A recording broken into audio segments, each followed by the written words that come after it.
aujourd'hui notre 368e journal de bord. Jean-Marie Le Pen, bonjour. Bonjour. Et nous allons commencer par quelques petites excuses que je vous présente du fait que nous ne vous ayons pas présenté de blog la semaine passée. Alors, cher Président, Marine Le Pen n'a pu être en mesure de former son groupe au Parlement européen. Est-ce d'abord définitif? Et sinon, quelles en sont les conséquences? Non, c'est circonstanciel. Il eût été préférable qu'on puisse faire notre groupe dès le début de la session, parce que c'est à ce moment que se répartissent les commissions, non seulement les commissions, mais les bureaux, les différents fonctionnaires qui sont mis à la disposition des groupes. Bon, ben, malheureusement, ça n'a pas été possible, parce que ça n'est pas simple. Il faut en effet, je le rappelle, non seulement avoir 25 députés, ça nous les avons presque à nous seuls, mais il faut aussi avoir 7 nationalités différentes. Or, il se passe à l'échelon européen, ce qui se passe d'ailleurs chez nous et à tous les échelons, c'est que les réputations des uns ou des autres font qu'on craint toujours d'être compromis par la mauvaise réputation d'un autre parti ou d'un autre groupe. Alors, dans ces conditions, je pense que nous n'avons trouvé que 5 nationalités, il nous en manque 2. Je pense que nous les trouverons. Je pense que dans les semaines qui viennent, nous allons réussir à regrouper les 7 ou 8 nationalités. Ce serait plus prudent d'en avoir 8 ou 9 que d'en avoir seulement 7. Et constituer un groupe avec les avantages que ça constitue, avec les avantages que ça apporte, pardon, tant sur le plan administratif, politique même, que financier, c'est vrai. Donc, c'est important que nous fassions un groupe. Et je pense que nous arriverons à le faire. Y a-t-il une échéance? Non, il n'y a pas d'échéance, mais il est bien évident que plus on s'éloigne du début de la session, et plus les choses ont tendance à se cristalliser, si vous voulez. Il faut déranger un ordre déjà établi, il faut s'insérer dans la distribution déjà faite, c'est pas facile. Alors, Benoît Hamon, le ministre de l'Éducation, planche à ce jour sur un projet d'arrêt définitif des notations des élèves. Plusieurs raisons motivent son initiative: freiner l'esprit de compétition, éviter le sentiment d'humiliation et gommer les différences. Quel est votre avis? Je suis évidemment tout à fait hostile à cette conception de l'éducation. Je pense que on fait l'impasse dans notre pays sur la réalité de l'appétence intellectuelle de l'enfance et de l'adolescence. Je pense que c'est dans l'enfance et de l'adolescence qu'il est le plus loisible de recevoir des informations et des formations. Et on est plus perméable qu'on ne l'est à n'importe quel autre âge, et je crois qu'on n'en fait jamais assez en quelque sorte, parce que, comme disait Edouard Herriot, la culture c'est ce qui reste quand on a tout oublié, à condition d'avoir beaucoup appris. Or, dans nos classes, je crois qu'on apprend de moins en moins, et que l'idée de l'enfant roi consiste à le traiter pratiquement dès son enfance comme un retraité, avec des précautions relatives à sa fatigue, à son travail, à son comportement. Je crois que la période de l'enfance et de l'adolescence est une période d'appréhension massive de connaissances, et je crois que ça c'est complètement occulté par la démagogie pédagogiste, dirais-je, qui a gagné non seulement la gauche, socialiste bien sûr, mais aussi presque l'ensemble de la classe politique, à l'exception du Front National. Et je crois au contraire que l'école est une préparation à la vie, et la vie est un combat, la vie est une lutte. Il faut donc préparer les enfants, les garçons et les filles, à une réalité qui sera celle qu'ils connaîtront quand ils affronteront le travail, la vie extérieure, qui ne seront plus dans le petit cocon familial et scolaire. Voilà, je crois donc que je suis tout à fait en désaccord avec M. Hamon, ce qui n'étonnera personne. Bien, alors deux affaires liées par un unique sujet, celui de l'euthanasie. Celle de Nicolas Bonnemaison, médecin acquitté après avoir donné la mort à 12 patients condamnés. Le parquet a d'ailleurs fait appel du jugement hier. Puis la demande d'euthanasie de Vincent Lambert par une partie de ses proches, demande rejetée par la Cour européenne des droits de l'homme alors qu'elle avait été accordée par le Conseil d'État.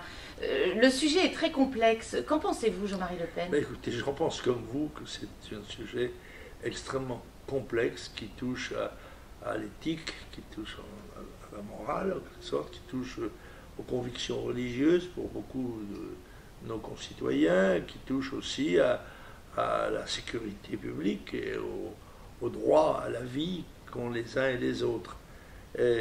Cela dit, il me semble qu'il y a un cas, en tout cas, pardon, excusez-moi de la redondance, il y a un cas où il est loisible d'envisager de laisser mourir quelqu'un. C'est d'abord quand la maladie est irréversible, incurable, et qu'elle est surtout extrêmement douloureuse.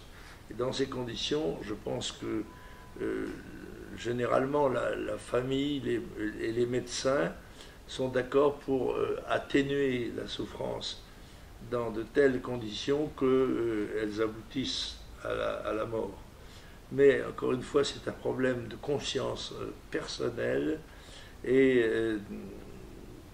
il est très difficile de trancher légalement dans ce sujet, sinon pour établir des barrières qu'on ne doit pas franchir, pour respecter précisément à la fois la loi, la morale, l'esprit, l'âme. Tout ça n'est pas simple. Oui, en effet. Alors, concernant le port du voile islamique au travail, revenons s'il vous plaît à l'affaire d'une salariée licenciée car elle refusait de l'ôter, sachant qu'au nom de la laïcité, il est interdit. La Cour de cassation des Yvelines a donné raison à son employeur, la fameuse crèche Babylou. Y voyez-vous, Jean-Marie Le Pen, une évolution de la magistrature, de la pensée de la magistrature française? Je l'espère, mais je n'en suis pas sûr. Ce que je crois, c'est que le voile, ce qu'on appelle le voile, le port, surtout du hijab, est un procédé de servitude des femmes. Et que c'est sous la contrainte que beaucoup d'entre elles s'habillent de cette manière. Et cette différenciation vestimentaire a bien évidemment un substrat politique. Il est évident que l'on cherche par ce biais à empêcher justement l'intégration et l'assimilation, à communautariser des populations, et qu'on y arrive parce que par une menace latente ou par des injures, quand on est habillé de façon normale, moderne, dans les banlieues, on est insulté, on est traité de putain, etc., voire même molesté. Dans ces conditions, par prudence, tout le monde adopte cet habillement qui évidemment est tellement différentiel qu'il empêche tout contact, toute relation, toute insertion. Et alors, dans le travail, il me paraît évident que cela ne saurait être toléré, ce qui a enfin été admis par l'ensemble des juridictions françaises, y compris la Cour de cassation. Alors, le Front de Libération Nationale de la Corse a annoncé la semaine passée l'abandon total de la lutte armée ainsi qu'une sortie progressive de la clandestinité. Que se passe-t-il? J'avoue que je ne sais rien. Je ne sais pas ce qui a amené cette formation à la lutte armée.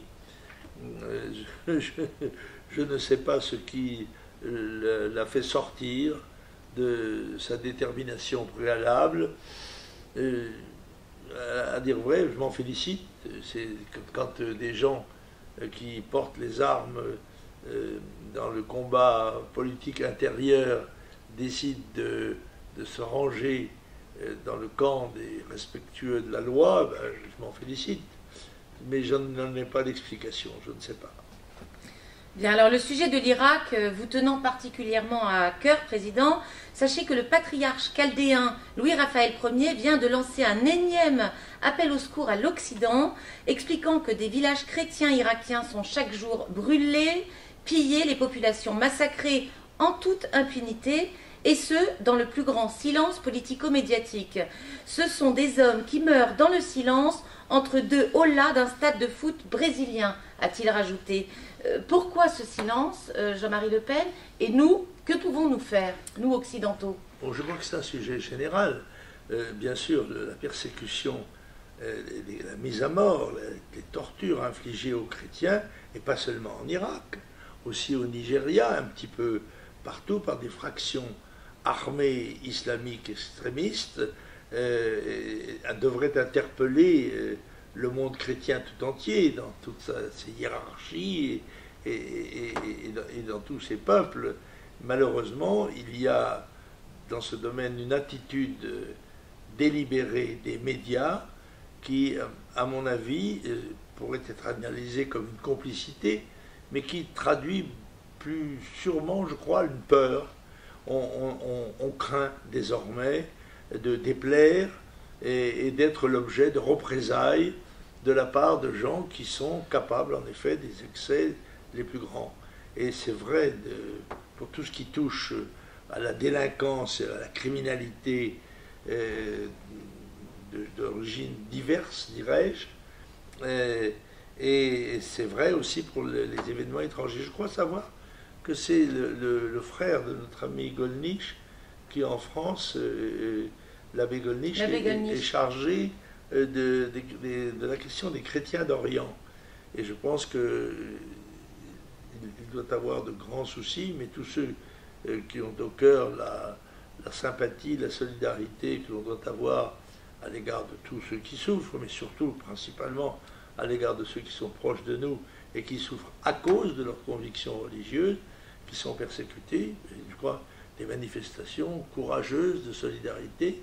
Et c'est vrai qu'en Irak, on doit regretter, les chrétiens peuvent regretter Saddam Hussein, qui était le protecteur des chrétiens dans ce pays, de la même manière que je pense qu'en Libye, on doit regretter M. Kadhafi, malgré sa dictature et ses excès, car il y a pire que la dictature, il y a le chaos anarchiste dans lequel chacun fait sa loi, la mitraillette à la main, et dans lequel les passions les plus extrêmes peuvent se développer sans être limitées par l'action de l'État.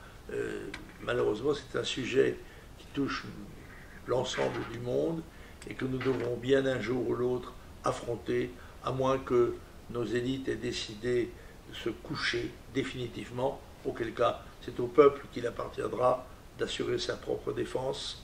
Et je crois que par le Front National, on peut encore éviter ces affrontements individuels et mettre à la tête de l'État un pouvoir responsable dans notre pays, capable de faire respecter la loi par tout le monde. Alors au Proche-Orient toujours, suite à un enlèvement et l'assassinat de jeunes juifs à Hébron, un jeune Palestinien a lui-même été enlevé puis brûlé à Jérusalem-Est. Escalade de la violence, représailles sans fin, court-on vers un nouvel embrasement israélo-palestinien, voire un nouvel intifada, Président? C'est possible. C'est en tous les cas le chemin que cela semble prendre, malheureusement. Et il suffit d'un crime pour que s'enclenche la noria des représailles. Et il y a lieu de s'inquiéter parce que ce monde moyen-oriental et ce problème moyen-oriental engendre toute une série de réactions, de prises de position dans le monde. Et je crois que tant qu'il subsistera, et il subsistera tout naturellement, s'il n'y a pas un accord entre Israël et la Palestine, s'il n'y a pas une volonté délibérée de paix sur une base de justice, eh bien, ce problème continuera d'empoisonner la vie publique du monde et bien sûr des malheureuses populations qui y sont exposées. Bien, alors Nicolas Sarkozy, s'est trouvé en garde à vue ce mardi, à la suite de quoi il a été mis en examen. Il était l'invité du 20h de TF1 mercredi soir. L'avez-vous regardé et qu'en avez-vous pensé, Jean-Marie Le Pen? Non, je n'étais pas en mesure de le voir. J'avais une autre obligation à ce moment-là. Je n'en ai même pas vu de réédition. Mais j'en ai lu quelques commentaires dans la presse. Monsieur Sarkozy se défend, ce qui est bien naturel, bien normal. Je dois dire que j'ai été assez choqué pour ma part de la garde à vue prolongée, qui a duré 15 heures tout de même, du président de la République, d'un ancien président de la République, dont j'ai été l'adversaire politique et dont je ne souhaite pas le retour sur la scène politique française. Mais il n'en reste pas moins qu'il me semble que la fonction mérite une considération qui n'a pas été respectée, en l'occurrence, et qui outrage, selon moi, l'ensemble des Français. D'ailleurs, je mets en cause personnellement la mesure de garde à vue, la garde à vue dont M. Sarkozy a été le complice, sinon dans l'établissement, au moins dans l'aggravation, parce qu'elle constitue une présomption de culpabilité, qu'on le veuille ou non. Nous vivons dans un monde médiatique. Alors à partir du moment où on voit des gens aller entre des gendarmes, même si on n'a pas mis les menottes dans le dos, comme on en prend maintenant malheureusement l'habitude, quel que soit le danger que représente le délinquant ou le criminel, eh bien on crée ainsi une espèce de comment dirais-je, de présomption de culpabilité, c'est ça. L'image est plus forte que les mots, que les discours. Et moi qui bénéficie de la présomption de culpabilité permanente, donc je suis plus sensible qu'un autre peut-être. Mais on nous dit, oui, mais vous savez, l'homme que vous voyez partir entre deux gendarmes, là, il bénéficie de la présomption d'innocence. Mais c'est un mensonge, c'est une hypocrisie. Parce qu'il est évident que l'image contredit tout à fait l'affirmation de la présomption d'innocence. Oui. Alors, je ne sais pas que M. Sarkozy, citoyen, ait à répondre des actes qu'il aurait pu commettre dans le cadre que cela se passe dans le cadre de la loi, rien de plus normal. Cela étant, je crois qu'on doit avoir de la considération pour les citoyens, même quand ils ont été présidents de la République et même quand ils sont hauts magistrats. Oui, parce que lui, il estimait que le fait qu'il ait été entendu à 2h du matin par 2 juges, dont une membre du syndicat de la magistrature, c'était dans un but d'humiliation. Oui, je pense cela. Et j'ai d'ailleurs dit ce que j'en pensais. J'ai été choqué de cela parce que dans le fond, si la police ou si les juges avaient des explications à demander à M. Sarkozy, ancien président de la République, ils pouvaient le faire en se déplaçant eux-mêmes, en le soumettant à l'interrogatoire, mais par exemple chez lui ou dans des bureaux où il aurait été invité à se rendre, et non pas avec ce tralala médiatique dont on voit bien que la volonté d'humiliation est certaine et obtenue. Cela étant, ça a donné à Sarkozy, qui est quand même un maître de la manœuvre, de riposter, de se mettre en situation de défenseur de sa cause, avec, dit-on, d'après les commentaires, un certain succès. C'est la victimisation, donc ça fonctionne quand même. Oui, bien sûr, mais enfin, quand on est victime, non, que l'on essaye de lutter contre la victimisation et de s'en servir, après tout. La politique, c'est aussi un combat, et c'est quand même le combat là d'un homme contre un appareil d'État qui est redoutable, il faut le dire, surtout quand une partie de la magistrature ne cache pas et même se revendique d'une partialité. On se souvient du mur des cons, qui a été en quelque sorte la partie émergée de l'iceberg, mais on ne se souvient peut-être pas de la plaquette de présentation du programme du syndicat de la magistrature, dont la couverture était représentée par une tête de cochon avec un képi de flic, et dont les principes énoncés étaient des principes de partialité assumée. Par conséquent, moi je suis... Alors je vais vous dire sur la question. Si l'on veut que les magistrats soient indépendants, il faut qu'ils observent une ascèse sociale totale, c'est-à-dire qu'ils n'appartiennent pas à un parti politique, qu'ils n'adhèrent pas à un syndicat et qu'ils ne s'engagent pas dans des formations philosophiques.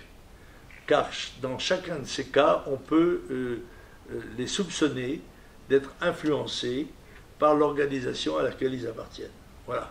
Et ça, à cette condition, et encore évidemment, les hommes ne sont pas parfaits, ou les femmes, si sont des magistrates, et il y aura toujours forcément des influences qui s'exerceront sur les êtres humains qu'ils sont.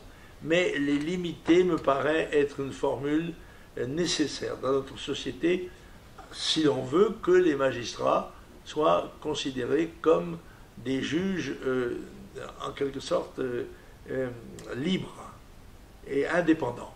L'indépendance, ça a un prix. C'est cher, mais ça le mérite. Bien, merci Jean-Marie Le Pen. Avez-vous un pauvre con de la semaine? Oh non, pas cette Pas semaine. cette semaine. Non, j'ai été trop occupé pour même en apercevoir dans l'immense foule qui nous entoure. Bien, alors votre programme à venir, le choix du lieu de l'université d'été, donc Fréjus, y serez-vous?